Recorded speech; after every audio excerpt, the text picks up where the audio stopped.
कुंभ मेले में माननीय मुख्यमंत्री जी ने कहा था उत्तर प्रदेश के कि 100 करोड़ की व्यवस्था हमने की है लोगों की यहाँ आने के लिए, और जगह जगह उसको विचारित किया गया। लेकिन वो ये बात भूल गए कि 100 करोड़ को वहाँ पहुँचने के लिए रास्ते, सड़कें, ट्रेन, हवाई जहाज़ और गाड़ियाँ वहाँ कैसे पहुँचेंगी, और उसके बाद फिर वीआईपी कल्चर। मंत्री जी आ रहे हैं, प्रधानमंत्री जी आ रहे हैं, मुख्यमंत्री जी आ रहे हैं, सांसद आ रहे हैं, विधायक आ रहे हैं। उस वीआईपी कल्चर ने जो लोग स्नान कर सकते थे उसमें भी कमी कर दी। ये तो अब जांच का विषय है कि क्यों, कैसे हुआ, क्या हुआ। लेकिन हमें इस बात का दुख है कि आज तक कितने लोग की मृत्यु उस में हुई है, उसकी जानकारी तो कम से कम सरकार को देना चाहिए। लोग कहते हैं एक स्थान पे भगदड़ हुई, कुछ लोग बता रहे हैं कि 6 जगह भगदड़ हुई। मौनी अमावस्या का अपना महत्व है, ये आस्थाएं हैं। मोक्ष मिल जाएगा और हर व्यक्ति मोक्ष चाहता ही है, हम भी चाहते हैं। लेकिन अब हालत ये हो गई है कि 40 किलोमीटर का जाम लगा हुआ है यहाँ से इलाहाबाद जाने में। आज मेरी प्रशासकीय अधिकारियों से चर्चा हुई तो उन्होंने यही राय दी है। मैं तो आज जाने वाला था, रेल घाट पे हमारे स्नान का हमने व्यवस्था की हुई थी, कोई वीआईपी के रूप में नहीं, साधारण व्यक्ति के रूप में। मैं जब मुख्यमंत्री था तब भी मैं साधारण एक व्यक्ति के रूप में मैं पूरे परिवार के साथ मैंने स्नान वहाँ किए हैं। अब यही है कि उसमें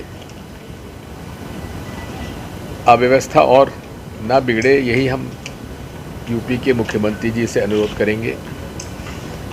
और इसलिए मैं जब आज जाने वाला था, मैंने पता लगाया संभव नहीं है, मैं तो रुक जाता, लेकिन कल से संसद की बैठक फिर शुरू हो रही है तो हमें वहाँ पहुँचना पड़ेगा। इसलिए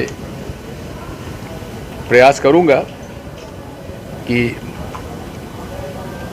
किसी प्रकार से बाद में इसके स्नान में कर सकूँ। बात यह है, इंडिया गठबंधन जो था वो राष्ट्रीय चुनाव के लिए हुआ था और वो लड़ाई विचारधारा की थी। उस इंडिया गठबंधन में कौन लोग थे जो भारतीय संविधान के समर्थक के साथ साथ वो महात्मा गांधी की विचारधारा के लोग थे, राम मनोहर लोहिया के विचारधारा के लोग थे और लेफ्ट के लोग थे, जो इस देश में सांप्रदायिक सद्भाव, भाईचारे के पक्षपात, जो धर्म का उपयोग राजनीतिक हथियार के रूप में ना करें। इसलिए साथियों, वो गठबंधन राष्ट्रीय मुद्दों पर लड़ा गया था। जहां तक प्रांतीय मुद्दे होते हैं वहां डिफरेंसेस होते ही हैं, क्योंकि हमने देखा है कि अरविंद केजरीवाल जी ने शीला दीक्षित जी के खिलाफ कितना दुष्प्रचार किया था, और आज पूरा दिल्ली इस बात को स्वीकार करता है कि इधर हमारी शीला दीक्षित जी के 3 टर्म 15 साल स्वर्णिम युग था दिल्ली के लिए, जितना विकास हुआ। और अरविंद केजरीवाल जी ने उनको करप्शन करते करते कहा कि हम इंडिया अगेंस्ट करप्शन, लेकिन सबसे ज़्यादा भ्रष्टाचार के प्रकरण उन्हीं के परिवार, उनके ऊपर और उनके मंत्रियों के ऊपर लगे। तो इसलिए इंडिया गठबंधन राष्ट्रीय मुद्दों पर लड़ा जाता है, उसके लिए है। बाकी प्रदेश में एक दूसरे के खिलाफ हम लोग अगर लड़ते भी हैं तो अपनी विचारधारा के आधार पर लड़ते हैं। दिल्ली में कैसे जीत गए, ये बात वाकई में समझने की है। एक बात मैं शुरू से कहता आया, मुझे दिक्कत इस बात की, जब मैं कुछ बात कहता हूं तो लोगों को समझने में देर लगती है। जब Arvind Kejriwal ji India against corruption का अभियान चलाए हुए थे और हमारे अन्ना हजारे साहब को उन्होंने मुखौटा बनाया हुआ था, तब पूरा राष्ट्रीय स्वयंसेवक संघ उनका समर्थक कर रहा था। तब मैंने कहा था कि ये मुखौटा है, ये भ्रष्टाचार मिटाने नहीं आए हैं, ये कांग्रेस का जो गरीबी तबका जो कांग्रेस को वोट देता है उसका वोट बिगाड़ने के लिए आए हैं। और वही सही साबित हुआ। हाँ, ऐसा कि नहीं, हाँ कि हमने उनका समर्थन नहीं किया हुआ। पहली बार जब मुख्यमंत्री बने तो उनके पास बहुमत नहीं था। कांग्रेस पार्टी के 8 लोग जीते थे। अरविंद केजरीवाल जी को मुख्यमंत्री बनाने में हम लोगों ने समर्थन दिया, उनकी सरकार बनवा दी। लेकिन हुआ क्या, पूरे दिल्ली के चुनाव में मोदी जी ने कहा कि अरविंद केजरीवाल ने शीश महल बनाया। शीश महल, पैसा किसका लगा? जनता का पैसा, आप सब हमारा पैसा लगा। और केजरीवाल जी ने कहा कि मोदी, इसने राजमहल बनाया है, जितना पैसा शीश महल में लगा उससे 4 पैसा प्रधानमंत्री आवास में लगा दिया है। तो भाई, कांग्रेस पार्टी ने इतनी दिन राज किया, न हमने शीश महल बनाया न राजमहल बनाया, लेकिन गरीब के लिए, मजदूर के लिए, उस जाति जनजाति के लिए, छोटे व्यापारियों के लिए, मध्यम व्यापारियों के लिए हमने योजनाएं बनाई और जनता के पैसे का दुरुपयोग नहीं किया। आखिर तक जो पुरानी मकान थे दिल्ली में, उसी में रहते आए।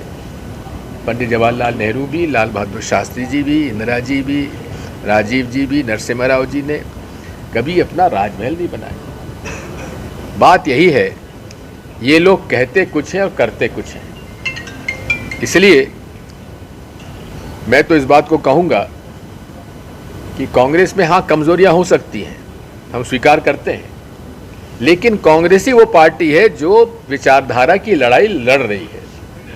हमने कभी संघी विचारधारा के साथ समझौता नहीं किया। संघी विचारधारा क्या है?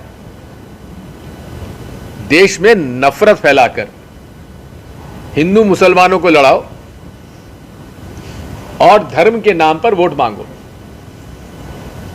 हमारा धर्म ने तो कभी ये नहीं कहा है कि नफरत करो लोगों को। अब तो प्रेम सद्भाव की बात करते आए हैं। सर्वधर्म सभी धर्मों का सम्मान करना, सर्वधर्म समभाव हम लोगों का मूल आधार रहा है। हमारे सनातन धर्म के अंदर नारे भी उसी प्रकार के लगते हैं, सबका कल्याण हो, विश्व का कल्याण हो। तो साथियों,